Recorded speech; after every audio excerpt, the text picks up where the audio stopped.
Hey, what's going on? What's going on, guys? It's always your local real estate agent here, Garage Joseph here in South Florida, and your mortgage dad, Ronnie Fairley. Going on, everyone?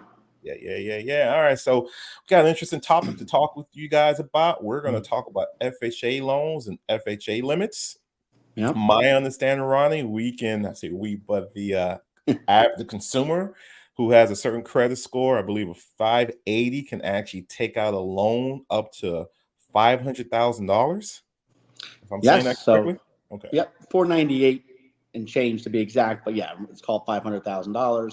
And again, that's the loan amount. So one thing to kind of make sure that you can buy a house for say 610 or whatever that is, and you're able to Hmm. put down the 3.5% with the FHA loan, and that loan amount needs to be that 598 and change, Okay. which is it increases each year. So this past say 2 years, with the way the housing industry is going, that loan limit, loan amount obviously has gone up significant amount. So for single family homes, this is a great product for FHA loans to Hmm. somebody that may have a lower credit score for whatever reason.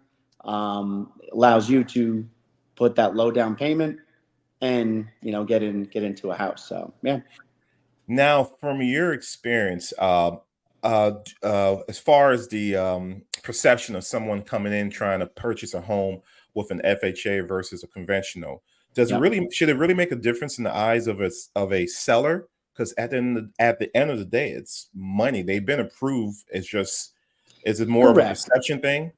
So, good question. In reality, someone's approved for whatever type of loan, right? So they're approved for an FHA loan, and they could be doing it for a couple different reasons, right? So FHA, you could be, maybe not a first-time home buyer, right, and just want to put that 3.5% down. You can use that FHA loan to do that. You've got a lower credit score for whatever reason. We all know something. You don't know something's on your credit report until somebody pulls it, and Mm, it's like, wow, this has been going on for 3 months, and you have no clue. But yet you're ready to buy a house. You don't have 6 months to try to clean up this mistake on your credit report. So you just got to do what you got to do. So your credit may be low because of something totally out of your not in your control. Mistakes happen, yeah. or theft or something like that. So I think when you're approved for a certain loan as the seller, they're approved for whatever it is, right? So now I will say when it comes on FHA and condos is a little Mm, bit harder. So single family homes, not a tremendous issue going FHA or conventional. But when it comes to condos, there's a lot of condo associations that it's a little bit harder to get an FHA acceptance. So that's where, again, to be honest, if I'm a seller and I've got two of the exact same offers, and yeah. one is FHA and one is conventional, that's where maybe the conventional will maybe play out a little bit stronger because FHA is a little bit harder to get approved in the condos. So Okay, and from my end, even as a realtor, I'll do my best to kind of educate and even steer yeah, away certain clients that I know are FHA approved. And if we're going to look at condos, I know in South Florida, that market is pretty tough to get in yeah, through an FHA loan. So, but like you said before, a single family home is an even playing field. Whether you're yeah, coming in with FHA or conventional, I tell my clients like, hey, it's really it's the only competition is the negotiation and the offer itself. But as far as coming in with the offer as an FHA a borrower, it's no different than so conventional or even cash. It's same still thing, money. right? Yeah. It's not FHA, but VA loan is similar to an FHA loan. And I remember there's a stigma back, when the housing market was going crazy. Oh, I'm not accepting a VA loan because people Mm, are putting, in theory, 0% down. yeah. So it's like perception is, wow, this person doesn't have money to put down. It's like, that's not the case.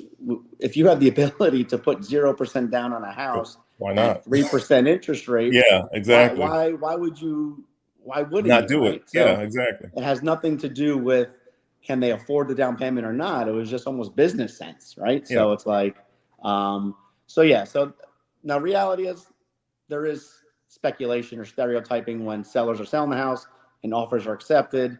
And it's really key. And you mentioned it before, having a great realtor educate their client, the person that's listing the house, about the different types of loans, and not, you know, kind of laying it out, right? Good, bad, and the ugly. Now, as far as the approval process, is it pretty much the same between a conventional and FHA, or FHA is a little more red tape to go through? You tell me, or you tell us No, actually. they're very similar. There's guidelines. So whether it's conventional, VA, FHA, there's certain guidelines. So when you're taking an application from somebody, you get to know all their info, their income, their debt, their credit score. And again, as long as they fit in those guidelines, it's the same concept, right? It's just kind of finding out.